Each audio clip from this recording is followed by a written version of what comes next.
नमो बुद्धाय। स्वागत है आप सभी का। आप लोग देख रहे हैं बुद्धा टीचिंग चैनल और हम यहाँ महाकारुणिक तथागत बुद्धा और उनके शिक्षाओं के विषय में चर्चा करते हैं। आज विशेषतः धम्म देशना ये कार्यक्रम प्रत्यक्ष रूप से नालंदा बुद्ध विहार से हम आप लोगों को दिखा रहे हैं। तो आइए आज का धम्म देशना कार्यक्रम शुरू करते हैं।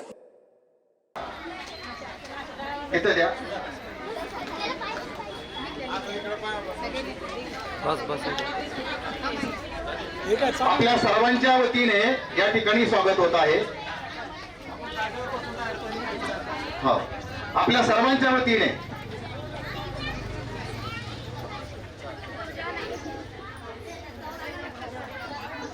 आता उपासक जा सर्व मी तुमच्या संघाचा आहे।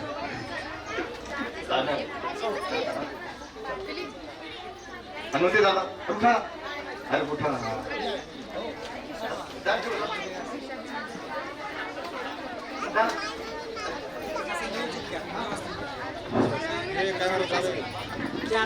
या ठिकाणी सर्वांच्याच वतीने या ठिकाणी भिक्खू संघाचं या ठिकाणी स्वागत होत आहे।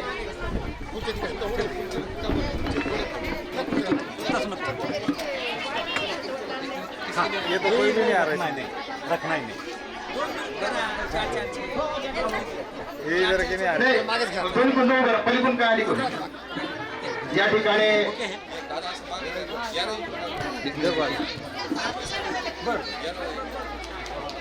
या साईडला काही त्या साईडला उभे राहणार त्या सर्वच आपण तिथे जाऊ शकत नाही, त्यामुळे औपचारिक होऊन 4-5 जण करताय सोबत। इसमें फोटो नहीं आता बिजी सर्वांनी साधू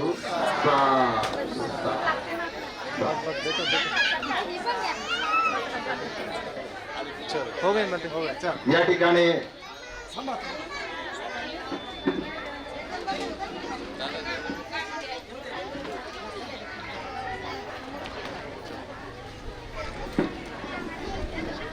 संपूर्णच भिक्खू संघाचं या ठिकाणी आपण स्वागत केलेलं आहे।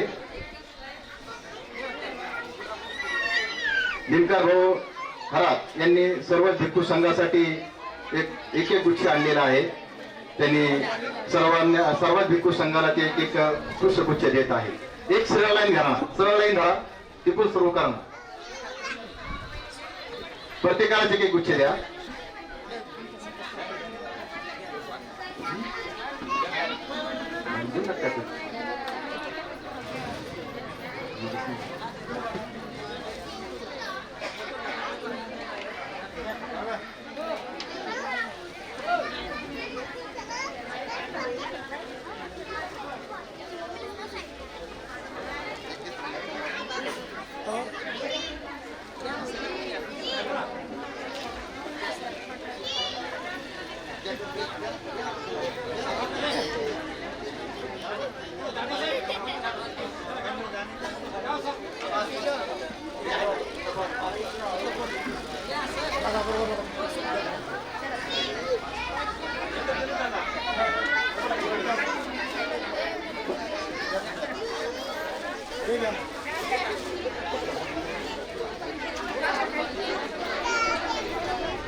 अंदर जावी पाणी इकडे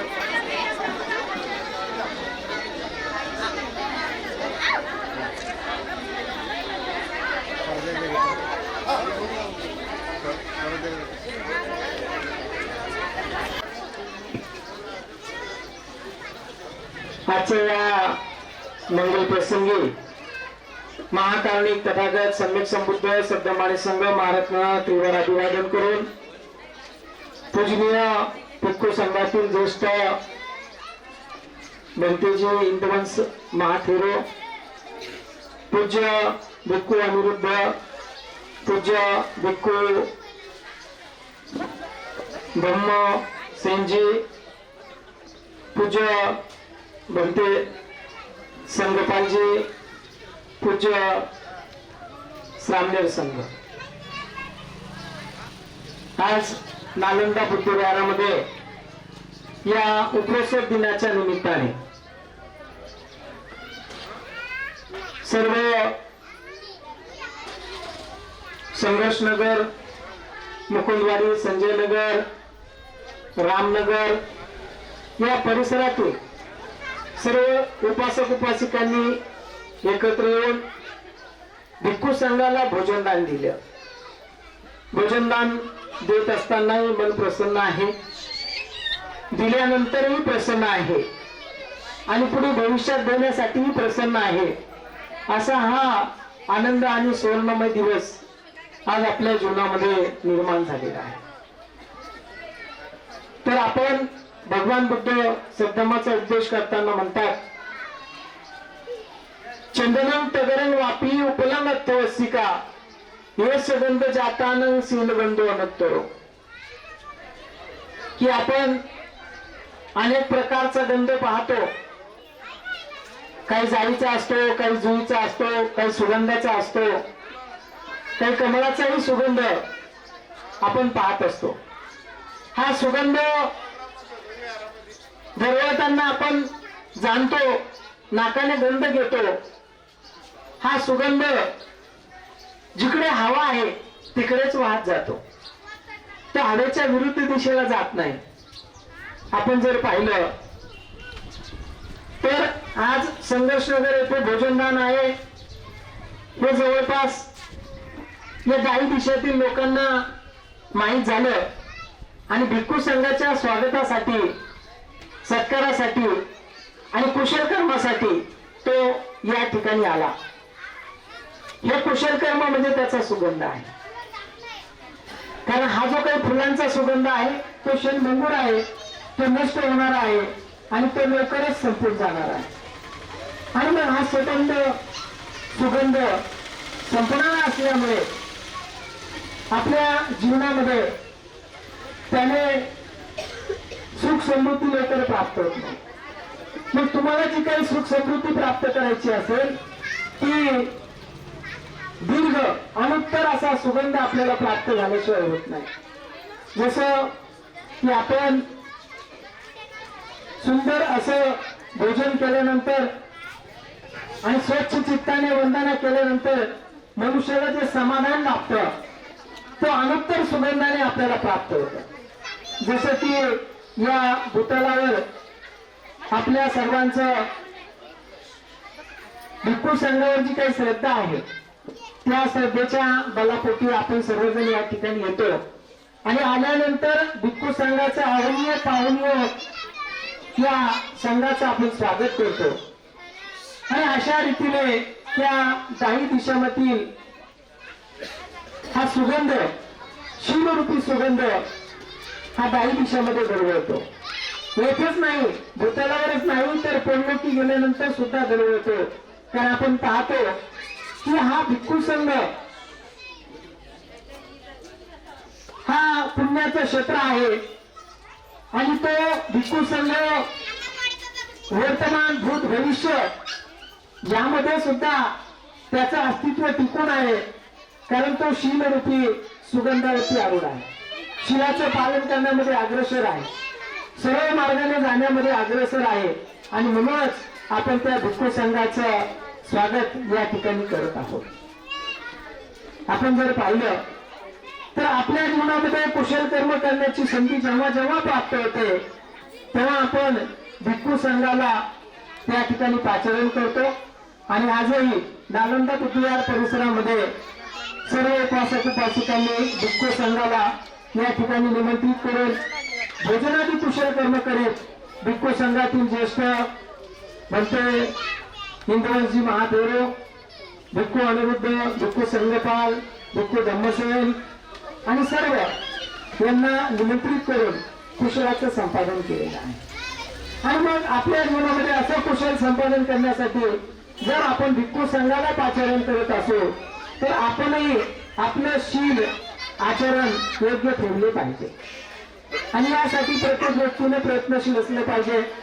जेव्हा आपलं शील शुद्ध आणि चारित्र्य निर्मळ असते तेव्हा आपल्याला हे जग सगळं स्वच्छ आणि निर्मळ दिसू लागतं.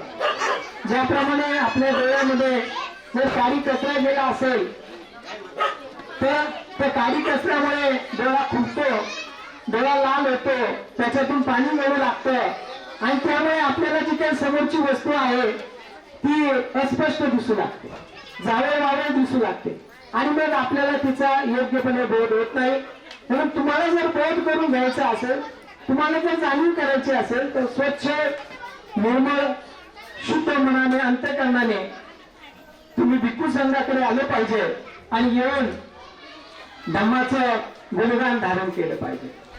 आज या पुण्याच्या क्षेत्राला आपण अनुसरत असताना सर्व उपासक उपासकांनी या ठिकाणी सर्वांनी स्वतःच्या घरून भोजन आणलं.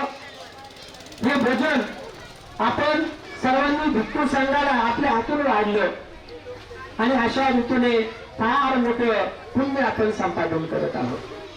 म्हणून निश्चितच मागच्याही काळी असा धम्माचा कार्यक्रम झालेला आहे, असा होत आहे आणि जो जो व्यक्ती यामध्ये सहभागी आहे तो सर्व पुण्याचा भागीदार आहे. मागच्या काळामध्ये जर आपण पाहिलं असेल दीपंकर बुद्धांच्या काळामध्ये एक सुमेध नावाचा तपस्वी तो जेव्हा हिमालयातून आला त्याने पाहिलं की बुद्ध बुद्ध असा जयघोष माझ्या कानी पडत आहे. आपणही या ठिकाणी भिक्खू संघाचं असं आदरातिथ्य केलं, भिक्खू संघाचा जय जयकार केला आणि तेव्हाही त्या सुमेध तपस्वीने जेव्हा ऐकलं तेव्हा तोही मी तरी काहीतरी त्याच्यामध्ये वाटा उचलला पाहिजे म्हणून तो स्वतः त्या ठिकाणी आला आणि येऊन तेथे उपस्थित असलेल्या उपासक उपासिकांना म्हणाला की मित्र मलाही या दान कर्मामध्ये सहभागी होऊ द्या. आणि मग त्याच्या वाटेला एक अस्वच्छ रस्ता होता, जे स्वच्छ करण्याची कामगिरी त्याच्याकडे देण्यात आलेली. त्याने भिक्खू संघ येईपर्यंत त्या अस्वच्छ रस्त्यावरती माती टाकली, मुरुम टाकला आणि त्याला बुजवण्याचा तो प्रयत्न करत होता. तेवढ्यात पूज्य भिक्खू संघाचे दीपंकर बुद्धांचं आगमन झालं आणि ते येत असताना जो काही रस्ता थोडासा राहिला होता तो रस्ता आता बुद्धांच्या पायांना घाण लागेल, त्या ठिकाणी स्वच्छतेतून जावं लागेल म्हणून स्वतः दीपंकर बुद्धांच्या सामोरी हा सुमेध तपस्वी त्या ठिकाणी पळूला आणि भगवंतांना म्हणाला, भगवान आपण माझ्या डोक्यावर पाय ठेवून चालत जावे आणि भिक्खू संघांनी त्याचं अनुकरण करावं, मी माझ्या जीवनाला धन्यता मानतो. आणि त्या ठिकाणी त्या बोधिसत्व सुमेधाच्या पायावरती डोक्यावरती पाय ठेवून भगवान भिक्खू संघ त्या ठिकाणी गेला आणि पुढे हा सुमेध तपस्वी जेव्हा निर्माण झाला तेव्हा तो शाक्य परिवारातील सिद्धार्थ गौतम म्हणजेच आजचे सम्यक संबुद्ध तथागत गौतम बुद्ध आहेत आणि अशा रीतीने हा यज्ञ आपण पार पाडला पाहिजे. म्हणून प्रत्येकाने थोडे थोडे यामध्ये पुण्याचं अर्जन केलं पाहिजे, प्रत्येकाने कुशल कर्म केले पाहिजे. जसा एखादा येतापी खुप्पर असीमा कैरा माला गुन्हे पाहू येऊन ती जाते न वच्चेनं कसं कुशलन पाहू. ज्याप्रमाणे जो काही फुलमाळे असतो तो आपल्याजवळ पडलेल्या फुलांच्या ढिगांमधून स्वच्छ आणि निर्मळ फुले वेचून काढतो आणि त्या वेचलेल्या फुलांमधून सुंदर पुष्पमाळा तयार करून भगवंताच्या चरणावरती अर्पण करण्यासाठी आपल्याला देतो. त्याप्रमाणे आपण सकाळपासून संध्याकाळपर्यंत, रात्रीपासून दिवसापर्यंत आणि महिन्यापासून मासापर्यंत, पौर्णिमेपासून अमावस्यापर्यंत, वर्षापासून जन्मांतरापर्यंत, जन्मापासून मृत्यूपर्यंत कुशल कर्म केले पाहिजे. आणि जो जो व्यक्ती कुशल कर्माचं असं परिपाक करतो म्हणजे दररोज जे काही काम करत आहे त्यामध्ये कुशल कर्म संचित करतो, तो आपल्या जीवनामध्ये महान सुगतीचा धारण करतो. या ठिकाणी मी थांबतो. सर्वांचं जयमंगल अशी मंगल कामना करतो.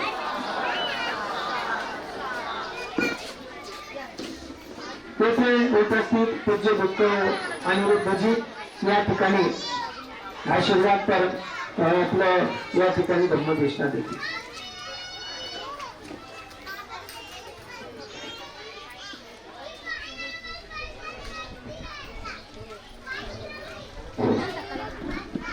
म्हणा साधू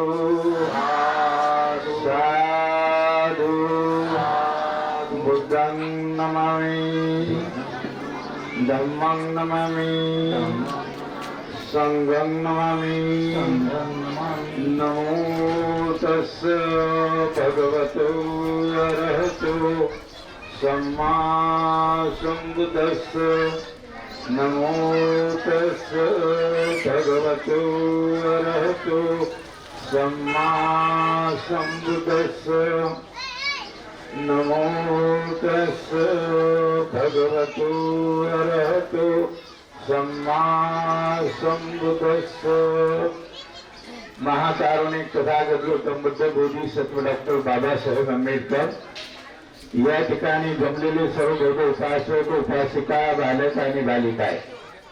आज आपण या ठिकाणी यासाठी उपस्थित झालेला आहात की या ठिकाणी आपण चाललेलं पर्व की जे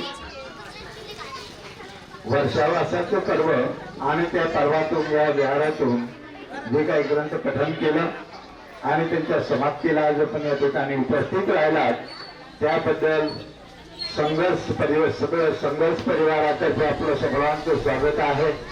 आपण या ठिकाणी आलात कार्यक्रमाला उपस्थित झालात त्याबद्दल आपलं सर्वांचं या ठिकाणी स्वागत आहे.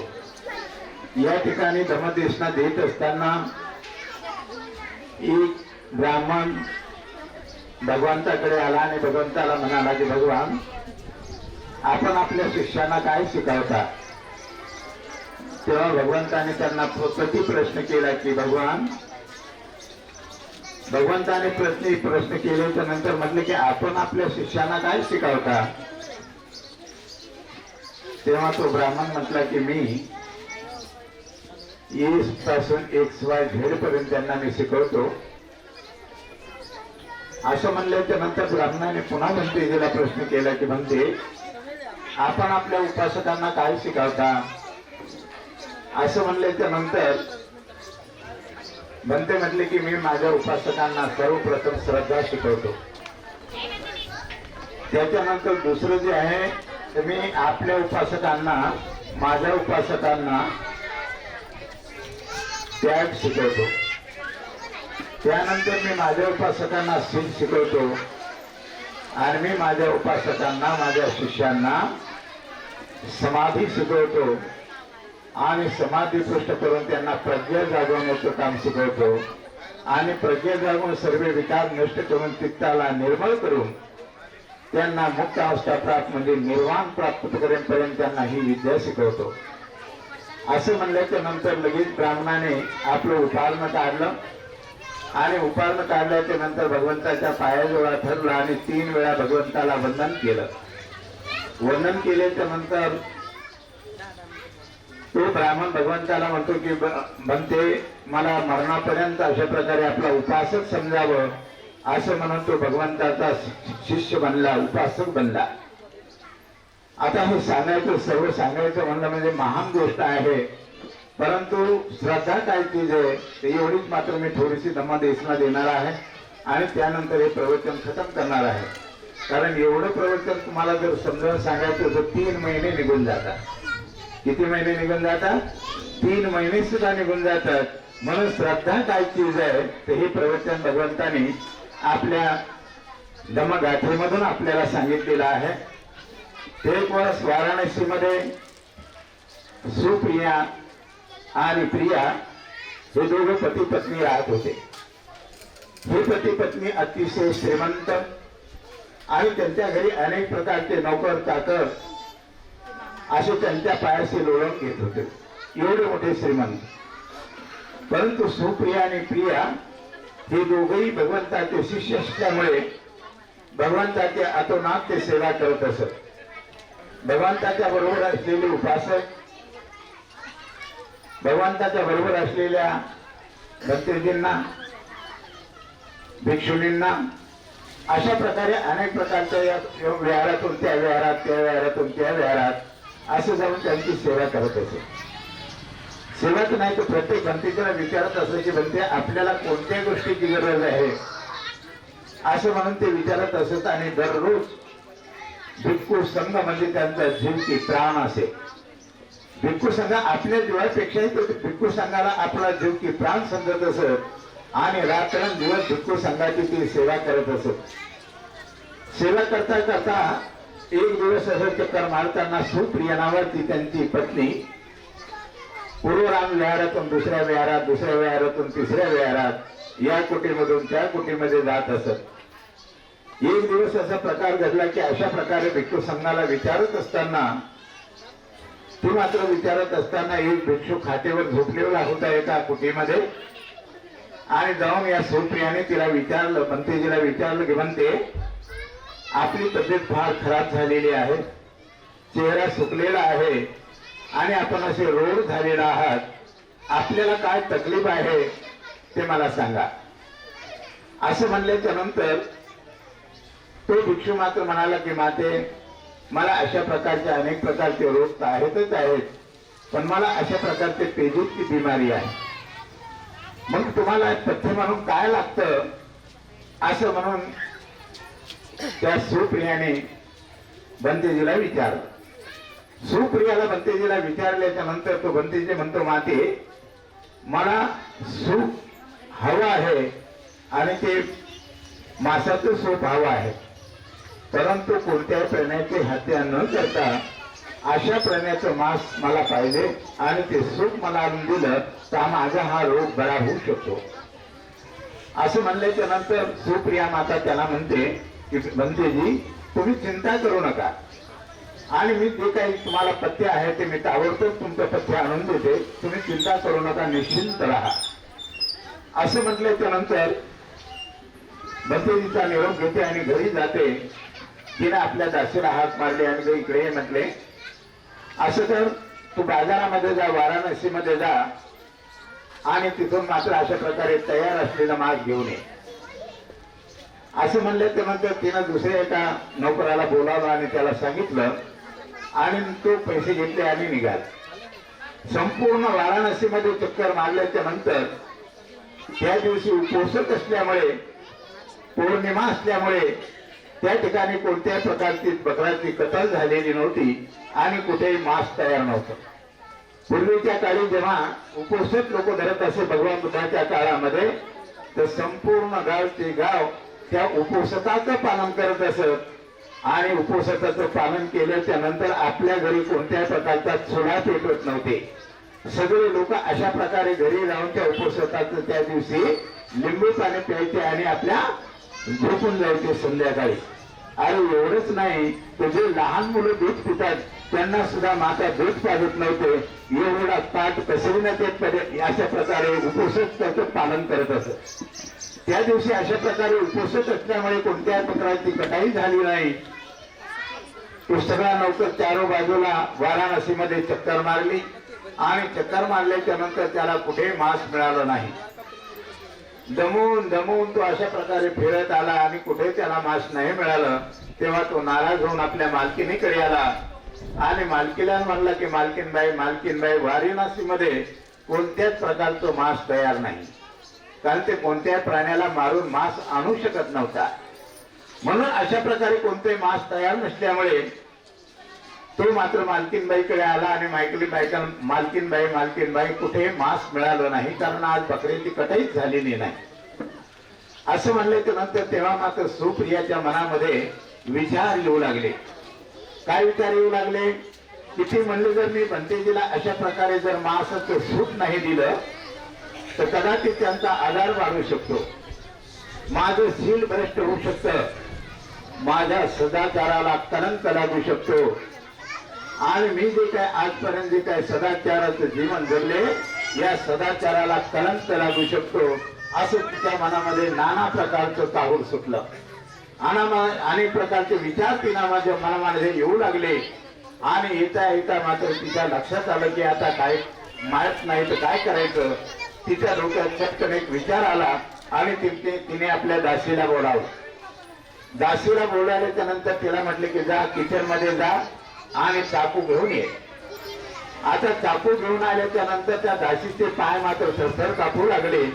ही मला चाकू मारते का स्वतःला मारून घेते का माझं मांस कापते का तिचं मांस कापते अशा प्रकारे दासी मात्र करता हलवू लागली. हलताना पुढे मात्र त्या ठिकाणी दासीनं विचारलं की मालकीनबाई, या चाकूचं आपण काय करणार आहात? तेव्हा मात्र सुप्रिया मातेने सांगितलं की मी माझ्या मांडीचं मांस कापून भंतेजीला सूप देणार आहे. ती म्हटली, तुम्ही आपल्या मांडीचं मांस कापणार आहात का? असं म्हणल्याच्या नंतर सुप्रिया म्हणते, हो, माझ्या मांडीचं मांस कापणार आहे.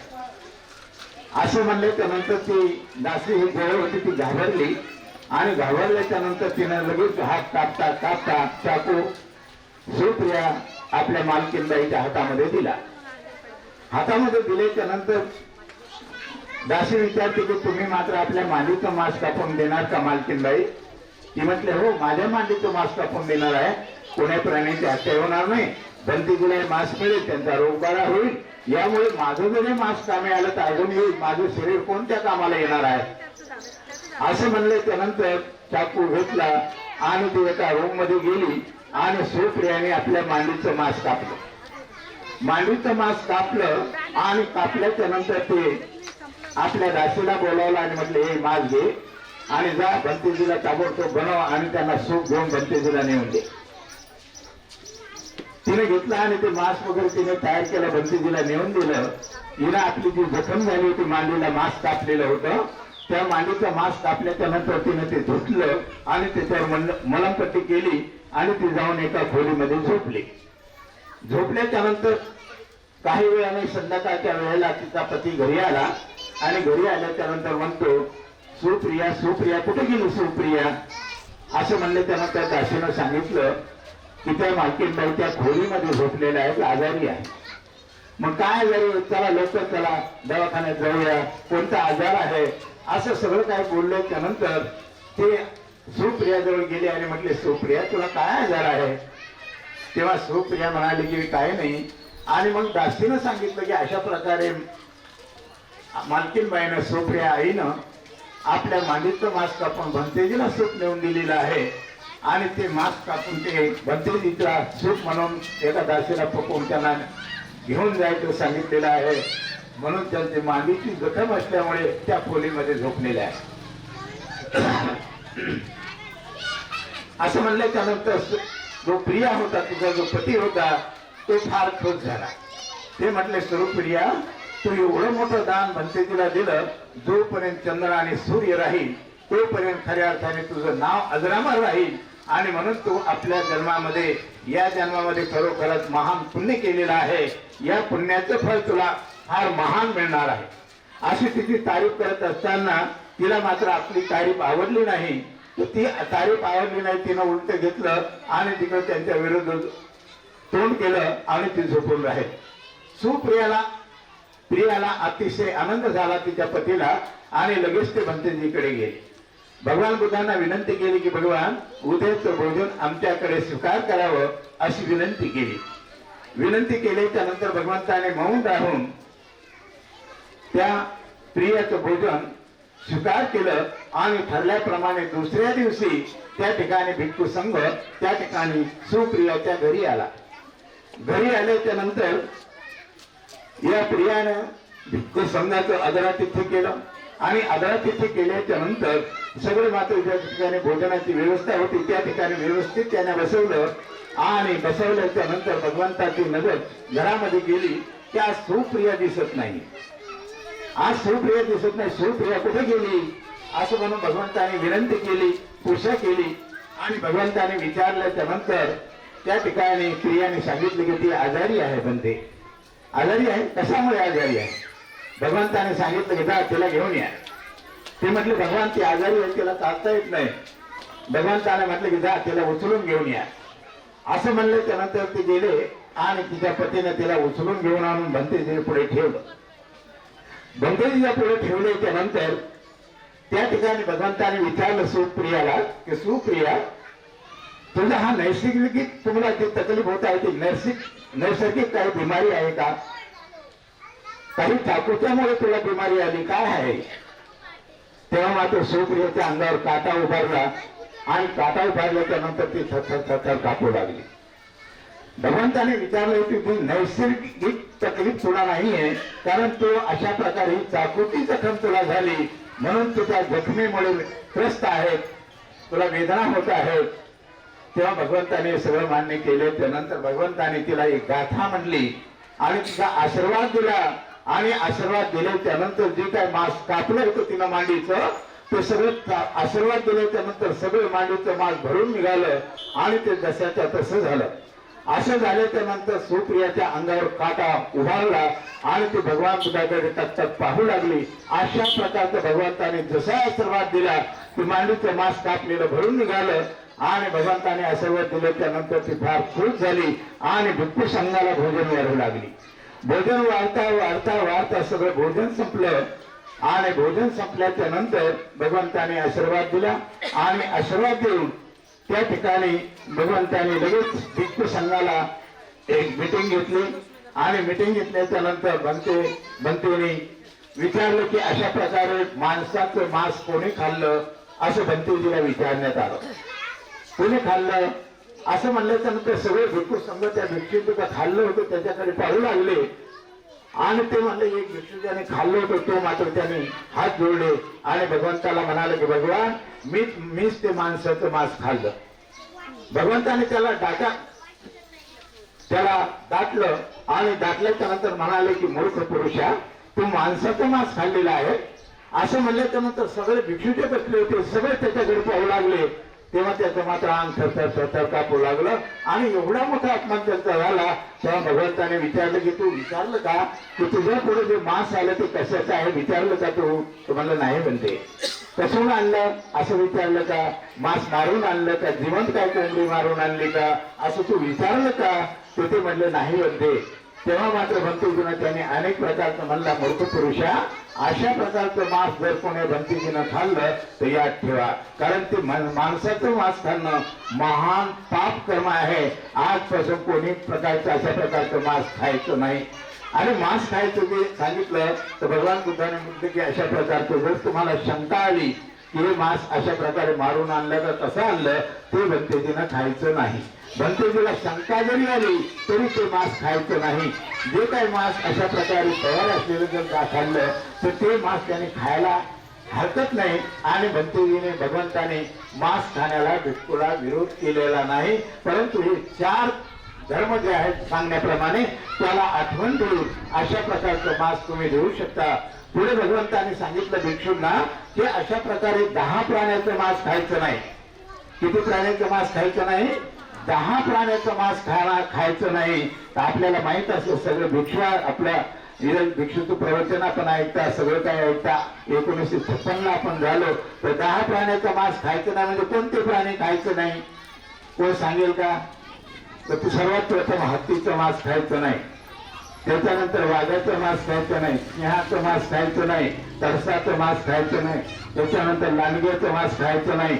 सापाचं मांस खायचं नाही. अशा प्रकारचे 10 प्राण्याचं मांस खायचं नाही असं सगळं भिक्खू संघाला भंतेजीने सांगितलं. आणि जो काही याचं खायचं त्याला अशा प्रकारे काय होईल दूषित कर्म होईल त्याला दंड बसेल. आणि म्हणून आपण अशा प्रकारे भंतेजींना जे काय दिलं तर अशी श्रद्धा आपली असली पाहिजे की ज्याप्रमाणे या मातेनं आपलं मांडीचं मांस कापून दिलं तर याला म्हणतात उपपारमी. काय म्हणतात? उपपारमी. म्हणजे कधीतरी अशा वेळेला काही जरुरी पडली तर उपपारमी आपण ही पुरी करू शकता. उपपारमी म्हणजे आपल्या शरीराचे अवयव दान करणे. म्हणजे आपल्याला डोळे 2 आहेत, एक डोळा दान देऊ शकतो. किडनी आपल्या 2 आहेत, एक किडनी आपण दान देऊ शकतो. त्याच्यानंतर आपण रक्ताचं दान करू शकतो आणि मांसाचं दान करू शकतो. या मातेने जे काही दान केलं ते मांसाचं दान केलं त्यालाच म्हणतात उपपारमी. अशा 3 पारमी आहेत. दान पारमी, उपपारमी आणि दुसरी आहे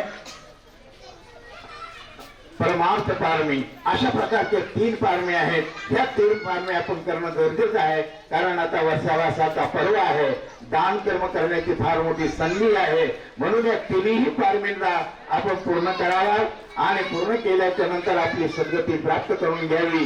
कारण दान हे उत्तर चढण्याची पायरी आहे आणि उत्तर चढण्याच्या नंतर आपण मुक्त अवस्थेपर्यंत जाऊन पोहोचतो. यासाठी ह्या दान पारमी आवश्यक आहेत. म्हणून या दान पारमी आज फार मोठा संधी आहे आपल्याला की वर्षावासाचं पर्व चालू असताना आपल्याला ज्या ठिकाणी दान करायचं पुण्य मिळेल त्या ठिकाणी आपण दान कर्म केलं पाहिजे. म्हणून एवढंच बोलून या ठिकाणी थांबतो. आणि आपण जे प्रवचन ध्यान देऊन ऐकलं त्याबद्दल आपलं सर्वांचं या ठिकाणी अभिनंदन. म्हणा साधू साधू. काय जमलं नाही का?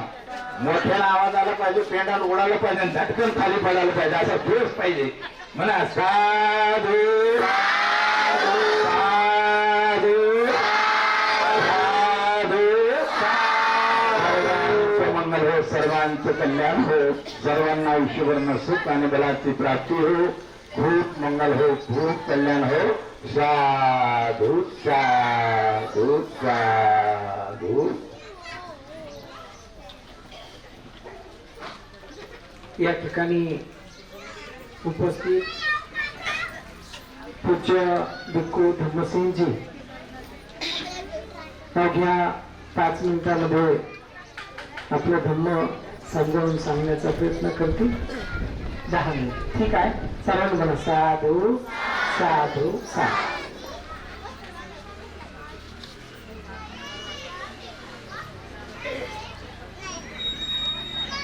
अखिल विश्वाला जगाला शांतीचा संदेश देणारे विश्ववंदनीय तथागत भगवान बुद्ध मी तथागतांना काया वाचा मन शुद्ध करून मोठ्या श्रेणीनं पंचान प्रणाम करतो, वंदन करतो.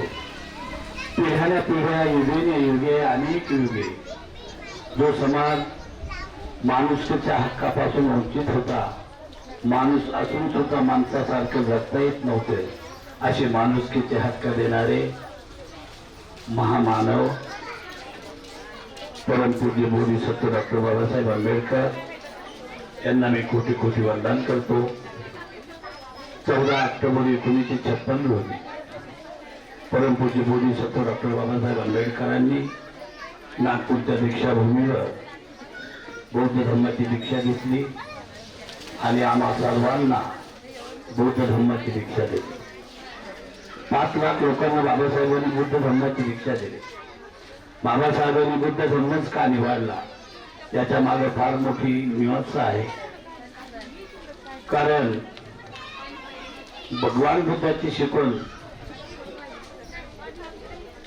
ही न्यायिक आहे, जगा आणि जगोदे आहे.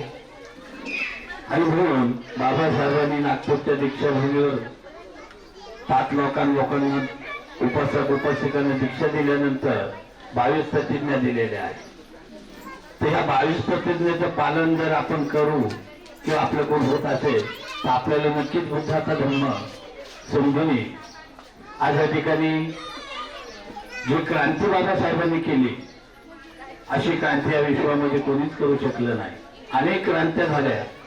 रशियन क्रांती झाली, फ्रान्स राज्यक्रांती झाली, मुघल राज्यक्रांती झाली, परंतु बाबासाहेबांची ही धम्मक्रांती पेनाचा म्हणजे रक्ताचा एक थेंब नाही सांगता, पेनाच्या म्हणजे ज्ञानाच्या तत्वावर बाबासाहेबांनी क्रांती केली आहे. आणि म्हणून ही क्रांती विश्वामध्ये महान ठरलेली आहे. बाबासाहेबांनी तथागताचा धर्म स्वीकारून स्वातंत्र्य, बंधुत्व, न्याय आणि हक्क आम्हाला दिलेले आहे. आणि म्हणून याची जाणीव ठेवून आपण वागलं. आज हा जे दिवस आहे हे 3 महिने तथागतांनी वर्षावासाचे सिद्ध केलेले आहे. कारण वर्षा म्हणजे पाऊस, वास म्हणजे राहणे. तथागतांनी भिक्खू संघासाठी जे नियम दिलेले आहेत त्या नियमाचं पालन म्हणजे 3 महिने भिक्खू दुसऱ्या गावी धम्मप्रचारासाठी न जाता त्यांनी पावसाळ्याचे 3 महिने विहारात राहावं. आणि विहारात राहिल्यानंतर तिथला जो उपासक उपासिका वर्ग आहे त्यांना चांगल्या प्रतीचं धम्मदेशीनं द्यावे, चांगल्या प्रतीचं शिक्षण द्यावं, याच्यासाठी तथागतांनी हा वर्षावास लावला. तसेच उपासकांना सुद्धा बाबासाहेब बुद्धांनी तत्व दिलेले आहे. जर भक्तीचा वर्षावास असेल आणि महत्वाचा मुद्दा मला या ठिकाणी सांगायचा आहे की भिक्षू शिवाय वर्षावास होत नाही. तथागतांनी भिक्षूला वर्षावास दिलेला आहे. भिक्षू वर्षावासासाठी आपण आमंत्रित केले पाहिजे. एक दिवसासाठी 2 दिवसासाठी भिक्षूला बोलून चालत नाही. तो वर्षावास हा भिक्षूसाठी आहे. जर औरंगाबादमध्ये 50 विहार असेल तर 50 विहारामध्ये प्रत्येक विहारात भिक्षू पाहिजे आणि त्या भिक्षूला 3 महिने सांभाळून तुम्हाला त्याच्याकडून धम्मदेशना तुम्हाला मिळेल. असा हा वर्षावास आहे. परंतु आज बऱ्याच ठिकाणी महाराष्ट्रामध्ये नागपूर असो विदर्भ असो हा वर्षावास वेगळ्या पद्धतीने आपण साजरा करत आहोत. पण भिक्षूशिवाय वर्षावास होत नाही. आणि जर आपल्याला विहारामध्ये तुम्ही ग्रंथ लावलेला आहे तर ग्रंथ किंवा विहारामध्ये वंदना घ्यायला आपण येतो, धम्मदेशना ऐकायला येतो. जर आपलं चित्त शुद्ध नसेल, आपलं मन शुद्ध नसेल, आपल्यामध्ये अकल भक्तीने श्रद्धेवर बोललेले आहे. श्रद्धा महत्वाची आहे. आज नालंदा बुद्ध विहारमध्ये उपासकांनी इथं धम्मदान म्हणजे भोजन दान दिलेलं आहे. अनाथ राजा अनाथ पिंकाची जी शिकवण आहे ती आज या ठिकाणी पाहिलेली आहे. काय अनाथाचा नाथ म्हणजे अनाथ पिंड सुदत्त राजा आणि या सुदत्त राजाने आपल्याला दान पारमिता शिकवलेली आहे. आणि म्हणून त्याच एक आपण अनुकरण करून त्या ठिकाणी दान पारमिता केलेली आहे. जर आपण विहारात येत असताना आपल्यामध्ये श्रद्धा असली पाहिजे, आपल्यामध्ये आहे का नाही चित्त शुद्ध असलं पाहिजे, जाणीव असली पाहिजे. जर विहारात आपण आलो तर आपल्याला नक्कीच त्याचा फायदा होईल. नाही तर मग आपण जर समजा विहारात आलो ग्रंथ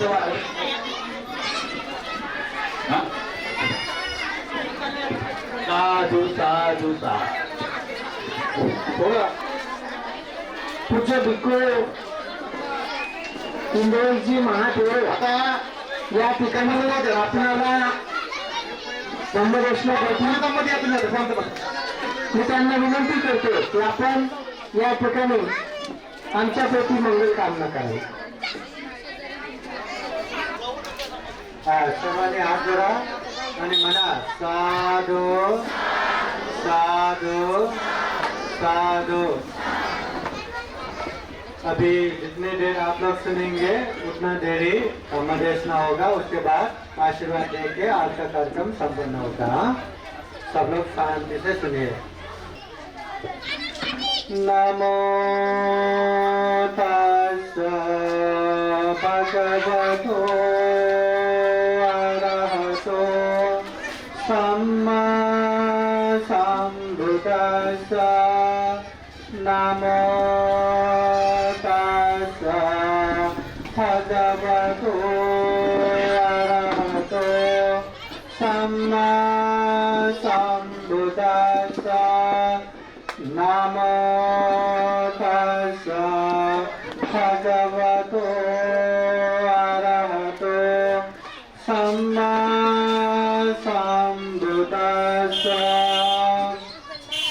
चरन्ति बालादं मेधाम् अमितेनेव आत्तना परन्तु पापकं कर्म यं होति कटुकफलम्.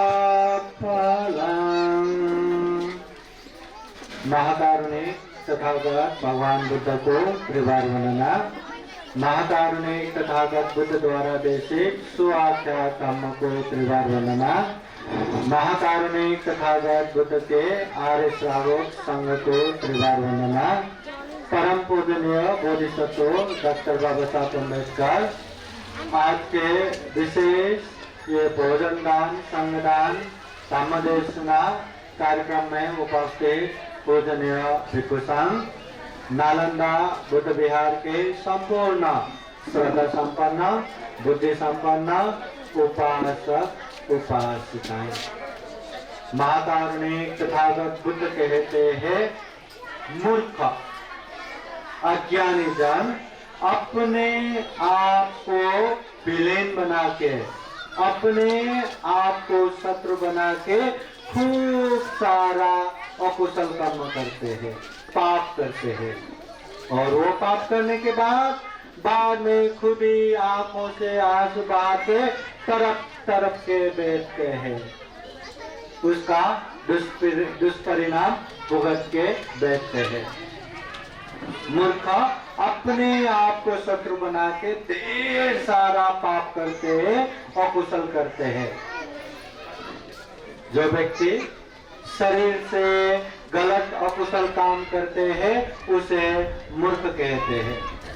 जो व्यक्ति वाणी से गलत अकुशल बोलते हैं उसे मूर्ख कहते हैं। जो व्यक्ति मन से अकुशल गलत गलत विचार करते हैं उसे मूर्ख कहते हैं। अभी आप लोग बताइए, हम वो मूर्ख में आता है कि नहीं? हम भी मूर्ख है कि नहीं? हम शरीर से पाप करते हैं तो हम मूर्ख है, नहीं तो मूर्ख नहीं है। वाणी से अकुशल बोलते हैं, वाणी से गलत गलत बोलते हैं तो हाँ हम मूर्ख है, नहीं तो हम मूर्ख नहीं है। मन से गलत गलत पाप सोच के बैठते कि नहीं? अगर बैठते हैं तो हाँ हम मूर्ख है, अन्यथा हम मूर्ख नहीं। महाकारुणिक तथागत बुद्ध कहते हैं ये वाणी से मूलत 3 पाप करते हैं। पानातिपाता प्राणी हिंसा करते हैं, अदिन्ना दाना चोरी करते हैं, कामेश मिथ्याचारा काम मिथ्याचार व्यभिचार करते हैं। ये शरीर से करने वाला 3 पाप हम करते हैं कि नहीं? हाँ करते हैं। वाह, तो हम भी मूर्ख है। अगर हमें मूर्ख नहीं होना है तो ये पाप नहीं करना। फिर तथागत बुद्ध कहते हैं वाणी से भी 4 तरह का पाप करते हैं। मुसावादा असत्य झूठ बोलते हैं, पिस्तून वाचा चुगली करते हैं, संपप्पलाप वाचा कड़ा अपशब्द बोलते हैं और निंदा चर्चा करते हैं। ये 4 तरह का पाप ये वाणी से करते हैं। तो हम ऐसे वाणी से बोलते हैं क्या? झूठ बोलते हैं, असत्य बोलते हैं, चुगली करते हैं, निंदा चर्चा करते हैं, लोगों को गाली देते हैं। अगर हम देते हैं, अगर इस तरह का वाणी से पाप करते हैं तो यस हम मूर्ख है। अगर हम नहीं करते या इतना भी कि करने के बावजूद भी ये होश आ जाए कि मैं वाणी से इस तरह का पाप करता हूँ, मैं शरीर से इस तरह का पाप करता हूँ, मैं मन से इस तरह से पाप करता हूँ, महसूस भी किया ना, वो मूर्ख से उभर के आ जाता है, मतलब वो पंडित की तरफ बढ़ गया। मगर जो इंसान वो पाप करता है, झूठ बोलता है, पर अनेक तरह से ये साबित करके बैठता है कि मैं तो झूठ बोलता ही नहीं, मैं कसला खोटा बोलूं, मैं कैसे झूठ बोलूं, मैंने तो बोला ही नहीं करके अनेक तर्क वितर्क करके बैठता है, अपने आप को अच्छा साबित करके बैठता है। यकीन मानिए ऐसे लोग वो पाप से कभी अलग हो ही नहीं सकता, वो पाप कभी छोड़ ही नहीं सकता। इसलिए पाप को पाप समझ लो। अगर हम ये पाप करते हैं तो मैं कर रहा हूं ये समझ लो, जल्दी से वो पाप से दूर हो जाएगा। मगर पाप करने के बावजूद भी वो पाप कर रहा हूं ये नहीं समझता, या पाप कर रहा हूं ये भी होश नहीं रहता, ऐसे व्यक्ति वो पाप किए जाएगा। इसलिए हमें मूर्ख नहीं बनना है तो ऐसे अकुशल पाप से दूर होना है। तो शरीर से 3 पाप नहीं करना, वाणी से 4 पाप नहीं करना, मन से भी 3 पाप नहीं करना। लोभ रखना ये मन से करते हैं, द्वेष रखना, चिड़चिड़ा होना, गुस्सा करना ये भी मन से करते हैं, और मिथ्या दृष्टि होना, गलत धारणा होना, सही को गलत, गलत को सही समझना, पाप को धम्म, धम्म को पाप समझना, ये मिथ्या दृष्टि भी मन से करते हैं, ये भी पाप है। अगर हम मन से इस तरह का लोभ रख के बैठते हैं, अगर हम मन से द्वेष रख के बैठते हैं, अगर हम मन से इस तरह का मिथ्या दृष्टि होके बैठते हैं तो हाँ, हम है मूर्ख, हम मूर्ख है। अगर हम इस पाप को समझते हैं और इससे दूर होने की कोशिश करते हैं तो हम मूर्ख नहीं है। ध्यान रखना, इंसान मूर्ख होने के बाद, पाप धर्म की पहचान न होने के बाद वो इतना पाप करके बैठता है, इतना पाप करके बैठता है, वो खुद का दुश्मन खुद ही हो गया, अपने परिवार प्रियजन का दुश्मन भी हो गया और ढेर सारा पाप करके बहुत सारा दुष्परिणाम भुगतना पड़ता है। इस दुनिया में जो जितना भी प्राणी है, जितने भी उपासक उपासिकाएं हैं, सबके सब सुख चाहने वाले, सबके सब शांति चाहने वाले। ऐसा कोई है क्या? पंडित जी हमें तो दुख भी रहा, हैप्पी है, ऐसा है क्या? हमें तो अशांति ही पसंद है, झगड़ा कलह ही पसंद है, ऐसा बोलने वाला है क्या? सबको सुख शांति पसंद है और वो सुख शांति के लिए ही सारे लोग अनेक तरह के काम करते हैं। एक बच्चा पढ़ाई करते हैं, वो भी बड़े होके पढ़ाई लिखाई होने के बाद मुझे सुख शांति मिलेगा, यही सोच के पढ़ाई करते हैं। काम करने वाला वो भी सुख शांति के लिए काम करते हैं। घर में काम करो, बाहर काम करो, बिजनेस करो, जागीर करो, जो जैसा जितने भी काम करते हैं सुख शांति के लिए काम करते हैं। हाँ, ये अलग बात है कि सुख शांति चाहिए, फिर भी सुख शांति से दूर दूर काम करते हैं। गलत काम करेंगे तो गलत परिणाम आएगा, मगर गलत काम करके भी मुझे पैसा आता है, मुझे मजा आता है, मेरे परिवार का सुख आता है करके ऐसे गलत काम करने वाला भी यहाँ बहुत सारा रहता है। और ऐसे लोग अपने आप को दुश्मन बना के ढेर सारा कुशल करता है, ढेर सारा पाप करता है। थोड़ा थोड़ा पाप भी बहुत बड़े दुख अशांति का कारण बनता है। आप लोगों को ये आग का चटका पता है? पता है? आग का चटका पता है ना? आग हमें जलाए, 1 सेकेंड जलाओ तो भी पीड़ा होता है कि नहीं? 1 मिनट जला के रखो, पीड़ा होता है कि नहीं? 1 घंटा जला के रखो, पीड़ा होता है कि नहीं? 1 घंटा छोड़ो, 2 सेकंड भी हमें जलाया तो भी पीड़ा होता है। उसी तरह कोई व्यक्ति पाप करता है तो पाप का दुष्परिणाम हमें आता ही है। जो बड़ा पाप करता है, लंबा लंबा बड़ा बड़ा दुख अशांति आएगा, जो कम करता है कम आएगा, मगर आना ही है। महाकारुणिक तथागत बुद्ध के समय में बुद्ध बनने के बाद सबसे पहले मगध देश के राजगृह की तरफ गए और तथागत बुद्ध के उपदेश सुन के मगध के राजा बिंबिसार भी उपासक बने। बहुत सारे लोग भी बुद्ध के उपदेश सुन के धर्मचक्षु प्राप्त किए और तथागत बुद्ध प्रमुख भिक्षु संघ रहने के लिए वेलुवन विहार दान दिया। हाँ, बांस के बगीचा बुद्ध प्रमुख भिक्षु संघ रहने के लिए दान दिया। तथागत बुद्ध यही वेलुवन विहार में रहते समय की घटना है। बहुत सारे उपासक उपासिकाओं को, भिक्षुओं को तथागत बुद्ध धम्मदेशना दे रहे थे। तो ऐसे समय में न जाने कहां से एक कुष्ठ रोगी सुपबुद्ध वहीं आते हैं। अब भीड़ देखने के बाद अब वो दरिद्र है, गरीब है, महामारी कुष्ठ रोगी है, हमेशा लोगों से छी दूर होता है, घृणा होता है। तो लोग देखने के बाद ऐसा लगता है कुछ कार्यक्रम हो रहा होगा, कुछ तो खाने को मिलेगा। वो भी कहां से वो भीड़ की तरफ आए और भीड़ के नजदीक भी नहीं जा सकता, लोग उसको मारेंगे, गाली देंगे। तो भीड़ के थोड़ा सा दूर रह के वो बैठा रहा। कार्यक्रम खत्म होगा, कुछ तो खाने को मिलेगा, बैठा रहा।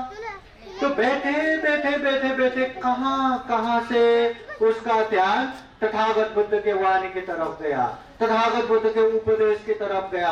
और उपदेश सुनते ही, बुद्ध के शब्द कानों में जाते ही उसको महसूस हो गया, अरे बुद्ध ने मुझे ही जान लिया, बुद्ध ने मुझे ही टारगेट करके मेरे लिए उपदेश दे रहे। ऐसा उसको लगा। फिर वो ध्यान देके श्रद्धा पूर्वक सुनने लगा।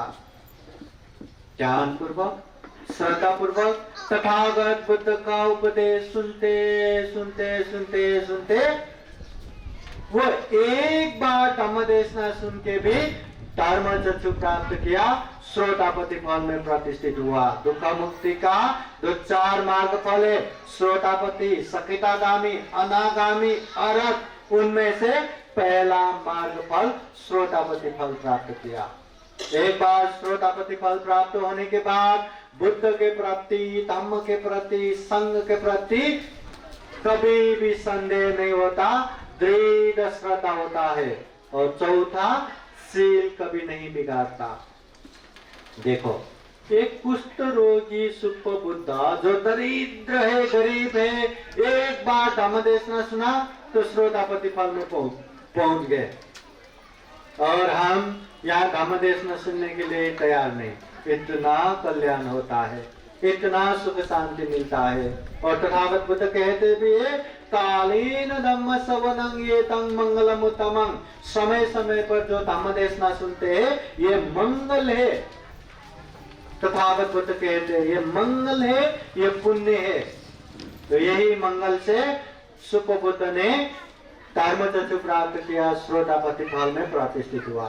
अब इस श्रोतापति फल में प्रतिष्ठित होने के बाद उसको शारीरिक मानसिक रूप से एकदम प्रसन्नता हो रहा था, प्रीति उत्पन्न हो रहा था। तो उसको लगा मैंने जो बुद्ध गुण, धम्म गुण, संघ गुण प्राप्त किया, मैं बुद्ध के पास जाके एक बार बताना चाहता हूँ।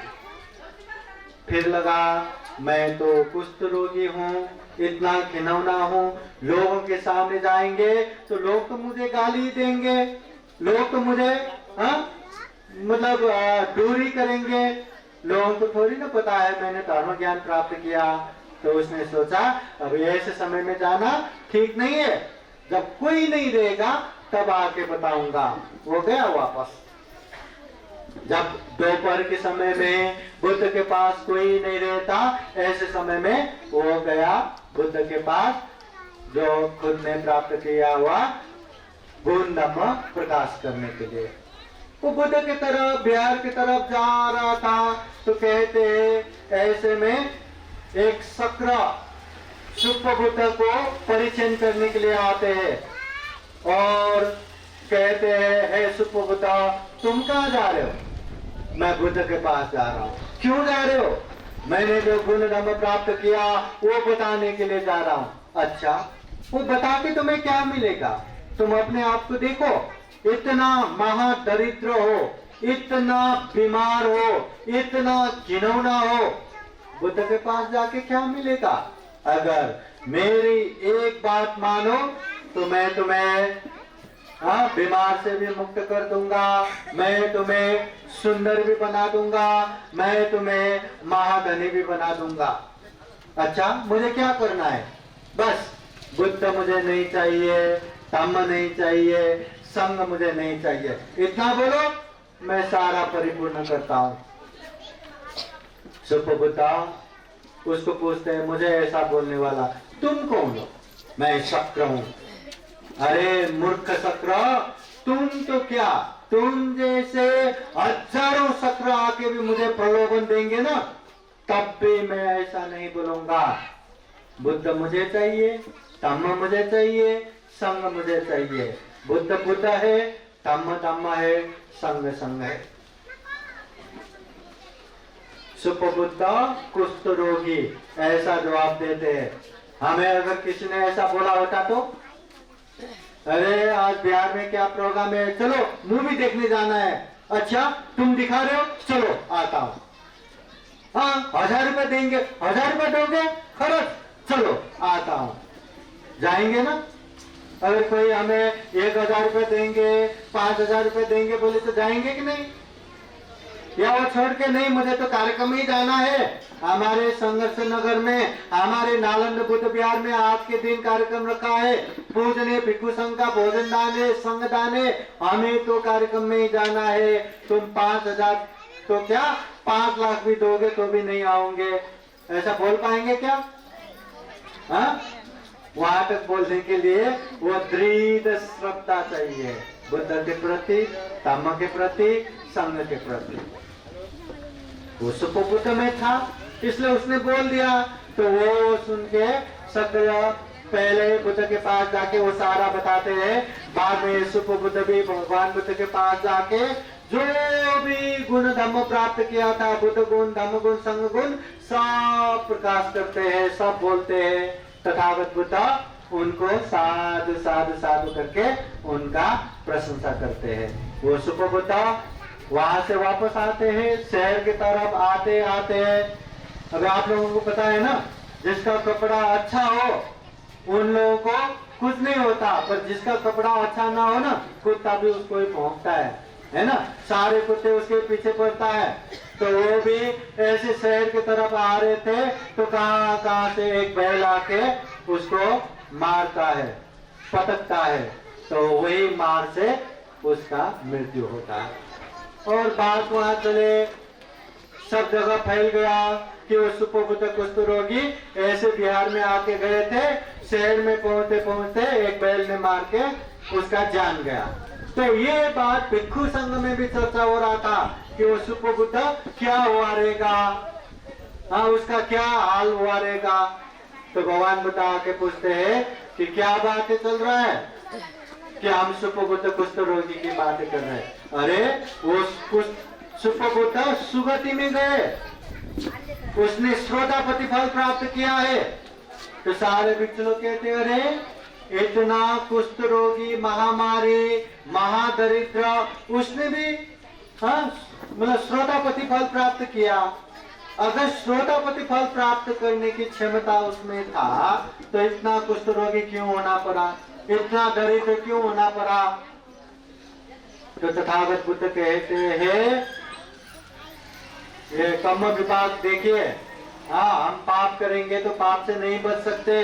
देखिए एक समय में जब इस लोक में तगर सिखी नाम के प्रत्येक बुद्ध आया हुआ था, तो वो प्रत्येक बुद्ध को देख के हाँ इसने ये सुपबुद्ध ने उसको देख के थू करके थूका था। और थू करके थूकते हुए कौन कुष्ठ रोगी जा रहा है, कौन कोढ़ी जा रहा है करके ऐसे मुंह से गाली निकाला था। जबकि वो गाली देके उसको कोई फायदा हुआ क्या, प्रत्येक बुद्ध को कोई नुकसान हुआ क्या, वो सही में कुष्ठ रोगी हुआ क्या, कुछ नहीं हुआ। पर एक प्रत्येक बुद्ध को कौन कोढ़ी जा रहे करके बस उतना गाली दिया था।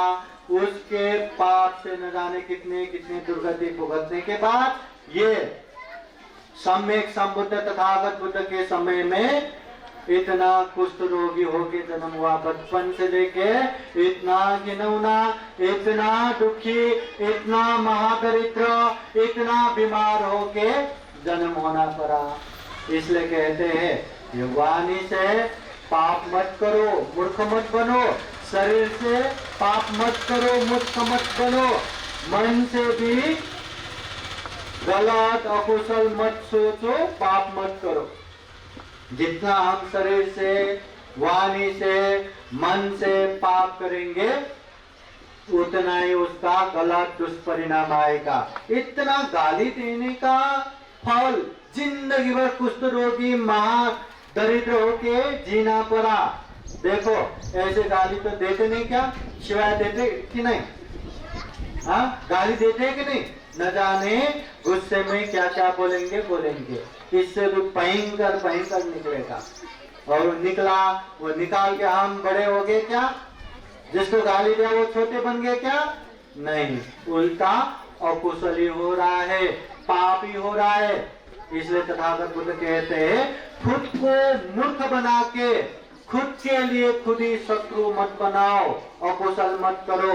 जितना अकुशल करेंगे, जितना पाप करेंगे, उतना ही हमें दुख कष्ट भुगतना पड़ेगा। इस दुनिया में बहुत सारे मूर्ख लोग रहते हैं, हाँ पाप करते जाते बहुत मजा लेते, मगर जब वो पाप का दुष्परिणाम आता है तो आंखों से आंसू गिरा के तड़प के बैठते। इसलिए तथागत बुद्ध कहते हैं ये थोड़ा सा पाप करके क्या ही हो जाएगा, ऐसा नहीं सोचना चाहिए। थोड़ा थोड़ा पाप भी बहुत बड़े दुख कष्ट का कारण बनता है। और थोड़ा सा पुण्य करके मेरा क्या ही हो जाएगा, ये भी मत सोचो। थोड़ा थोड़ा पुण्य मिलके भी बहुत बड़े सुख शांति का कारण बनता है। बूंद बूंद मिलके घड़ा भर जाता है। थोड़ा थोड़ा पुण्य भी दुख मुक्त निर्वाण का कारण बनता है। इसलिए जब भी मौका मिले, जब भी मौका बना सके, माहौल बना सके, हमें पुण्य करते जाना है, धम्म करते जाना है। इतना दुर्लभ जीवन मिला है, इतना सर्वश्रेष्ठ जीवन मिला है। जितना ज्यादा पुण्य करेंगे, जितना ज्यादा धम्म करेंगे, उतना ही जीवन सफल होगा, सार्थक होगा। पुण्य किए सिवाय जीवन में सुख शांति मिलने वाला नहीं है। कितना भी धन संपत्ति कमाओ, उससे सुख शांति मिलेगा या नहीं मिलेगा उसका गारंटी नहीं है। पर तथागत बुद्ध कहते हैं कोई व्यक्ति पुण्य करता है तो गारंटी है उसको सुख शांति मिलेगा। इसलिए चाहे दान देने में हो, शील पालन करने में हो, ध्यान भावना करने में हो, खूब सारा पुण्य धम्म करते करते जाना चाहिए। जितना पुण्य करेंगे उतना जीवन में सुख शांति भी आएगा और ये दुर्लभ, ये अमूल्य, ये सर्वश्रेष्ठ मनुष्य जीवन भी सफल सार्थक होगा। तो हम यही कामना करेंगे कि हम भी ये जीवन में खूब सारा पुण्य कर सके, खूब सारा धम्म कर सके। जीवन में ढेर सारा पुण्य धम्म करते करते ये दुर्लभ, ये अमूल्य, ये सर्वश्रेष्ठ मनुष्य जीवन को सफल बना सके, सार्थक बना सके। अंत में जन्म जरा व्याधि मरण से मुक्त, सभी दुखों से अलग निर्वाण सुख भी प्राप्त कर सके, ऐसी कामना करते हुए ये धम्मदेशना यही समापन करते हैं। सबका मंगल हो, सबका कल्याण हो। भवतु सबका मंगलम। साधु साधु साधु। धम्मदेशना के अंत में पूजनीय भिक्षु संघ आप लोगों को बुद्धवाणी पाली गाथा द्वारा आशीर्वाद देते हैं। आप लोगों के जीवन में खूब खूब बुद्ध का आशीर्वाद रहे, धम्म का आशीर्वाद रहे, संघ का आशीर्वाद रहे। सभी देव विवाचन्तु सब्बरोगो विनाशतु माते भवतु अन्तरायो सुखी दीर्घायुको भव। भवतु सर्वमङ्गलं रक्षन्तु सर्वदेवता सर्वभूतानुभावेन सदा सुखी भवन्तु ते। भवतु सर्वमङ्गलं रक्षन्तु सर्वदेवता सर्वधर्मानुभावेन सदा सुखी भवन्तु ते। भवतु सर्वमङ्गलं रक्षन्तु सर्वदेवता सर्वसङ्गानुभावेन सदा सुखी भवन्तु ते। एचितं पाचितं तुय्यं क्षिप्तमेव समेजतु सर्वपुरेन्तु चित्तसङ्कल्पा छन्दोपन्नरसो यथा आयु आरोग्य सम्पत्ति सर्ग सम्पत्तिमेव च अतो निब्बान सम्पत्ति इमिनाते समेजतु। साधु साधु साधु। बुद्धं नमामि, धम्मं नमामि, संघं नमामि, अहं वन्दामि सर्वदा। सबका मंगल हो, सबका कल्याण हो, सुखी हो, सुखी हो, सुखी हो।